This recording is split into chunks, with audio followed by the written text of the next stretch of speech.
በድሮ ጊዜ ረይሃንና ዘይድ የተባሉ ወንድምና እህት ነበሩ።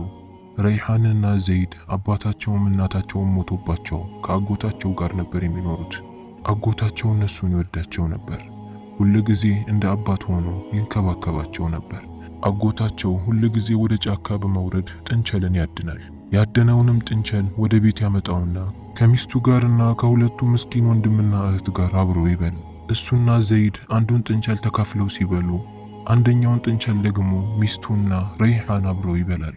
የአጎታቸው ሚስት ሁለቱን ልጆች አትወዳቸውም ነበር። ሁል ጊዜ እንደ ሰራተኛ ቤት ውስጥ ታሰራቸውና ትቆጣቸው ነበር። ከዕለታት አንድ ቀንም ረይሃንና ዘይድ ተኝተው ባለበት ወቅት የአጎታቸው ሚስት ባሏ ጋር ትመጣና እንዲህ ትለዋለች፣ እኒህ ልጆች ከዚህ የበለጠኛ ጋር እንዲኖሩ አልፈልግም። የምታመጣውን ሁለት ጥንቸል ጠግበን መብላት እፈልጋለሁ። ስለዚህ እነሱን ከዚህ ቤት አውጥተህ ወደ ሌላ ቦታ ውሰዳቸው። ከዛም አንተ የምታድነውን ጥንቸል ለብቻችን ጠግበን እንበላለን አለችው። ባሏም ለተወሰነ ሰዓት ዝም ካለ በኋላ በሐሳቡ ይስማማል። ነገር ግን ይህንን በሚያወሩበት ሰዓት ትንሿ ረይሃና ሰምታቸው ነበር።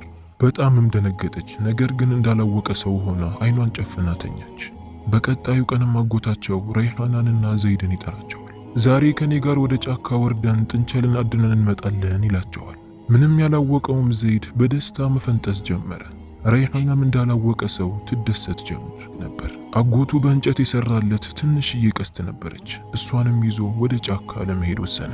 ረይሃና ደግሞ ከቤታቸው ጓሮ ላይ ትንንሽዬ ጠጠርን ትለቅም ጀመር። የለቀመችውንም ጠጠር ማንም ሳያያት ኪሷ ውስጥ ያዘችው። ከዛም አጎታቸው ረይሃናንና ዘይድን ይዞ ወደ ጫካ ይወጣል። አጎታቸው ከፊት ፊት እየሄደ ነበር። ረይሃና ባላወቀ ከኋላ ሆና የያዘችውን ድንጋይ ቀስ እያለች ትጥለው ጀመር። በሚሄዱበት መንገድ ላይ ሁላ ምልክት ይሆነናል ብላ ድንጋዮቹን ትጥላቸው ጀመር። አጎታቸውም ረይሃናንና ዘይድን ይዞ ብዙ ተጓዘ። የጫካው መሃል ላይም እንደሆኑ ሲያውቅ አንድ ዛፍ ስር ሄደና እዚህ ጋር ቁጭ በሉ፣ እኔ ጥንቸልን አድኜ እመጣለሁ፣ እዚሁ ጠብቁኝ ብሏቸው ጥሏቸው ይሄዳል። ረይሃናና ዘይድም እየፈሩ እዛው ቁጭ አሉ። ፀሐይ እስክትገባ ድረስ አጎታቸው አልተመለሰም ነበር። በስተመጨረሻም ረይሃና የሰማቸው ነገር እውነት እንደሆነ አወቀች። ለወንድሟም እንዲህ አለችው፣ አጎታችን መቼም ተመልሰው አይመጣም፣ ማታ ላይ ከሚስቱ ጋር ሲያወሩ ሰምቻቸዋለሁ አለችው። ዘይድም በጣም ደንግጦ ታዲያ ምን ልናደርግ ነው? እዚህ ከሆነን እኮ መሞታችን ነው አለ። ረይሃናም አይኔ እሱን ስላወቅኩኝ ድንጋዮችን እየጣልኩ ነበር የመጣሁት አለችውና የጣለችውን ድንጋይ እየተከተሉ መሄድ ጀመሩ። ብዙ ከተጓዙም በኋላ በስተመጨረሻ ወደ ቤት መድረስ ቻሉ። ወደ ቤት ሲገቡ ግን አጎታቸውና ሚስቱ እንዲያዩዋቸው አልፈለጉም ነበር። በጓሮ በኩል ወደ ኩሽና ገቡና ተደብቀው እዛው ተኙ። ማታውንም እዛው ሆነው አሳለፉ። ጠዋት ላይም አጎታቸውና ሚስቱ ቁጭ ብለው እየበሉ ሳለ ሚስቱ እንዲህ አለች፣ አሁን ሁለቱን ጥንቸል ጠግበን የምንበላው፣ ነገር ግን ይህን ዕቃ ማን ነው የሚያጥበው? ረይሃና ከሌለች እኔ ማጠብ አልፈልግም እኮ በጣም ያስጠላል አለች። ባሏም አስከትሎ እንዲህ አለ፣ ዘይድ ቢኖር ኖሮ እኮ እኒህን በጎች በጠበቀልኝ ነበር። አሁን እሱ ስለሌለ እኔ ላይ ስራ ተደራርቦብኛል። ምን አለ እሱ በኖረ አለ። ረይሃናና ዘይድም ይህንን ሲሰሙ ከተደበቁበት ብድግ ብለው ተነስተው አቤት እኛ እዚሁን ያለነው አሉ። አጎታቸውና ሚስቱ ግን ያዩትን ነገር ማመን አቃታቸው። በተለይ ሚስቱ እኔን ሁለት ልጆች ማየት አልፈልግም፣ ከዚህ ይዘህልኝ ውጣ አላልኩህም እንዴ? ለምንድነው ተመልሰህ ወደዚህ አመጣሃቸው? ድጋሚ ይዘሃቸው ውጣ፣ ወደዚህ ተመልሰው እንዳይመጡ አለችው። አጎታቸው ረይሃናና ዘይድ በመመለሳቸው ቢገረምም ነገር ግን እንደገና ሁለቱንም ሊያስወጣቸው ፈለገ። በቀጣዩ ቀንም ረይሃናና ዘይድን ጠራቸው። ወደ ጫካ ወጥተን እንጨትን ለቅመን እንመጣለን፣ ኑ አብረን እንሄድ አላቸው። በዚህ ሰዓት ረይሃና ድንጋይን ስላላገኘች በድንጋይ ፋንታ ቴምርን ነበር የያዘችው። በትንሽዬ ዕቃ የደረቁ ቴምሮችን ታከማችበት ጀመር። አጎታቸው ከፊት ፊት ሲሄድ እሷ ቀስ ብላ ከኋላ ቴምሮቹን መጣል ጀመረች። ይህንን ስታደርግ ወንድሟም ሆነ አጎቷም አላያትም ነበር። በድንገት ወንድሟ ዘይድ ከኋላ ሆኖ እየሄደ ሳለ የጣለችውን ቴምር ይመለከታል። በጣም እርቦት ስለነበር ከዛ ቴምር ሳያውቅ መብላት ጀመረ። እህቱ ረይሃና እንደጣለችው አላወቀም ነበር። በጣም ርቦት ስለነበር እስኪጠግብ ድረስ ይበላ ጀመር። ጠግቦ ከበላ በኋላም ወደ እህቱ ጋር ሄደና እንዲህ አለት፣ በጣም ርቦኝ ስለነበረ እኮ መንገድ ላይ ብዙ ቴምሮችን አግኝቼ እየበላሁኝ የመጣሁት አላት። ይህንን ስትሰማ ረይሃና በጣም ተቆጣች። እንዴት እንደዚህ ታደርጋለህ? ይህ እኮ ምልክት አድርጌ ያስቀመጥኩት ነበር። አሁን እዚህ ጫካ ላይ አጎታችን ጥሎን ሲሄድ መሞታችን ነው አለችው። ምንም አማራጭ ስላልነበራት በተቀራው መንገድ ላይ ቴምሮቹን እየጣለች ሄደች። በስተመጨረሻ አጎታቸው እዚሁ ጠብቁኝና እንጨትን ሰብስቤ ልምጣ አላቸው። ነገር ግን እንደባለፈውም ዛሬም አልተመለሰም ነበር። ረይሃናም የጣለችው ቴምር አነስተኛ ቢሆንም እሱን እየተከተለች መንገዱን ማፈላለግ ጀመረች። ነገር ግን መሽቶም ስለነበር መንገዱን ሊያገኙት አልቻሉ። ብዙ ተጓዙ። መንገዱንም ሊያገኙት ስላልቻሉ አንድ ዛፍ ስር ሄደው በጣም ደክሟቸው ስለነበር እዛው ተኙ። ከተወሰኑ ሰዓት በኋላም ኃይለኛ ድምፅን ይሰማሉ። የሰሙትም ድምፅ በጣም ያስደነግጣቸውና ከተኙበት ይነሳሉ። ድምፁ ያስፈራ ስለነበር ባረፉት ዛፍ ላይ መውጣት ጀመሩ። የሰሙት አስፈሪ ድምፅ በዛ ጫካ ላይ የምትኖር የአንዲት አስማተኛ አሮጊት ነበር። ወደ ዛፉም ጠጋ አለችና አንተ ዛፍ በጣም ስለራበኝ እላይህ ላይ ያሉትን 2 ጣፋጭ ምግቦች ለኔ ስጠኝ አለች። ሁለቱ ወንድምና እህቶችም በጣም ደነገጡ። ረይሃናም እየፈራች እባክህ አንተ ዛፍ እኛን አሳልፈህ አትስጠን፣ እኛ አባትም ሆነ እናት የሌለን ምስኪን ልጆች ነን አለች። አሮጊቷም ዛፉን መጠየቅ አላቆመችም። ሁለቱ ወንድምና እህቶችም እንደዛው ዛፉን መለመን አላቆሙ። ብዙ ከዛፉ ጋር ከተመላለሱ በኋላ ጨለማው በብርሃን ይተካል። ያቺ አስማተኛ አሮጊትም ከዛ ቦታ ላይ ትሄዳለች። እሷ እንደሄደችም ሲያውቁ ሁለቱ ወንድምና እህት ከዛ ዛፍ ላይ ይወርዳሉ። አሁን ብርሃን ስለሆነ ጫካው በደንብ ይታይ ነበር። በጣም ርቧቸው ስለነበር በጫካው ላይ መዘዋወር ጀመሩ። ትንሽ ከተጓዙ በኋላም ከሩቅ አንድ ቤትን ይመለከታሉ። የተመለከቱት ቤት በጭቃ የተሰራና ማንም የሌለው ነበር። ረይሃናና ዘይድም ወደ ቤቱ ይገባሉ። ቤቱ ማንም አልነበረው። የተወሰኑ በጎች ነበሩ። ሁለቱ ወንድምና እህትም እዛ ለመኖር ይወስናሉ። በጠዋት ዘይድ ያገኙትን በግ ወደ ጫካ አውጥቶ ያሰማር። ረይሃና ደግሞ ቤት ሆና ቤቱን እያስተካከለችና እያጸዳች ከጫካ ያገኘችውን ጥራጥሬ በመልቀም ለሷና ለወንድሟ የሚሆንን ነገር ታበስላለች። ወንድሟ እስኪመለስም ትጠብቅና ሲመለስ አብረው ምግቡን ይበላሉ። ሁል ጊዜ ዘይድ በጎቹን አሰማርቶ ሲመለስ አንድ ዋሽንት ነበረችው። ወደ ቤት ሲመለስ እሱን ይነፋል። ረይሃናም ወንድሟ በሰላም ስለተመለሰ ደስ ይላታል። እየሮጠች ሄዳ ታቅፈዋለች። ከዛም የሰራችውን ምግብ አብረው ይበላሉ። እንደዚህ እያሉ ሁለቱ ወንድምና እህት አብረው መኖር ጀመሩ። አሁን ረይሃናና ዘይድ በዛ ጫካ ውስጥ በሰላም እየኖሩ ትልቅ ሆነዋል። እንደ ተለምዶው ዘይድ በጎቹን ይዞ ወደ ጫካ ይወጣል። ረይሃና ደግሞ ከቤት ሆና ትጠብቀዋለች። አንድ ቀን ዘይድ ከጫካ ወደ ቤት ሲመለስ አንገቱን አቀርቅሮ የያዘውን ዋሽንት እንደሌላው ጊዜ ሳይነፋ ይመለሳል። እህቱ ረይሃና ከቤታቸው ደጅ ላይ ሆና እየጠበቀችው ነበር።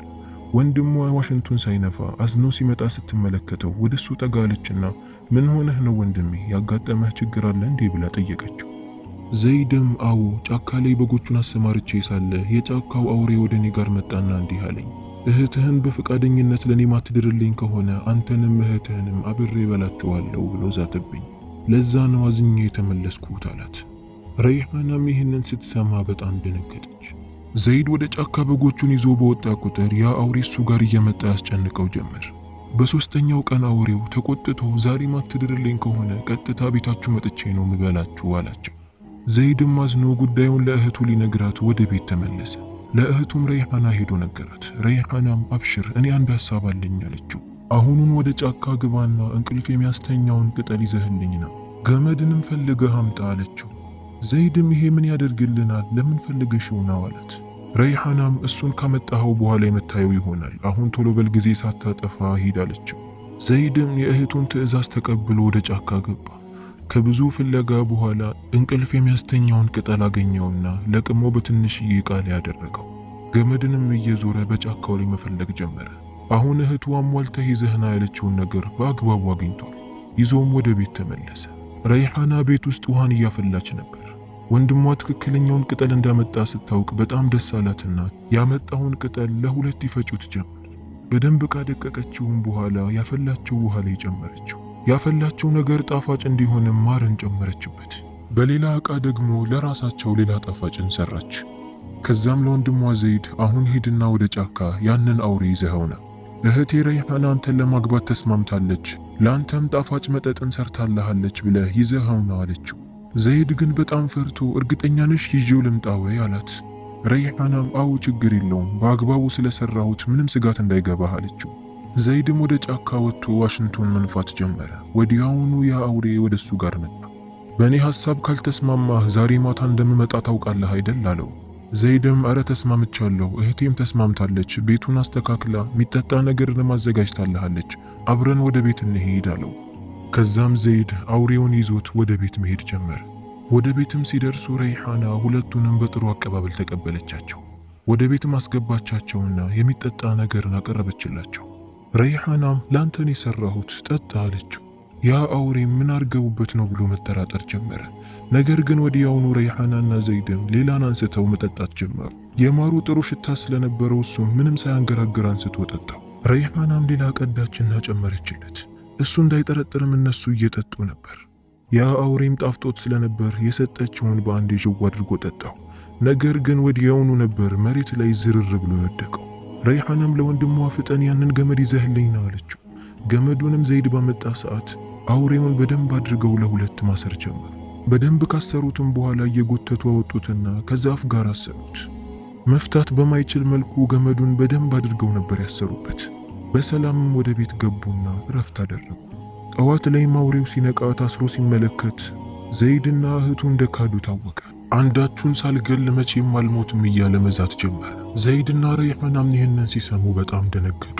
አውሬው እየዛተባቸው ራሱን ለማስለቀቅ ይወራጭ ነበር። እነሱም ጥለውት ገቡና ገብተውተኝ። አውሬው ግን ገመዱን ለማስለቀቅና ከዛ ዛፍ ላይ ለመውረድ መታገሉን አላቆመም ነበር።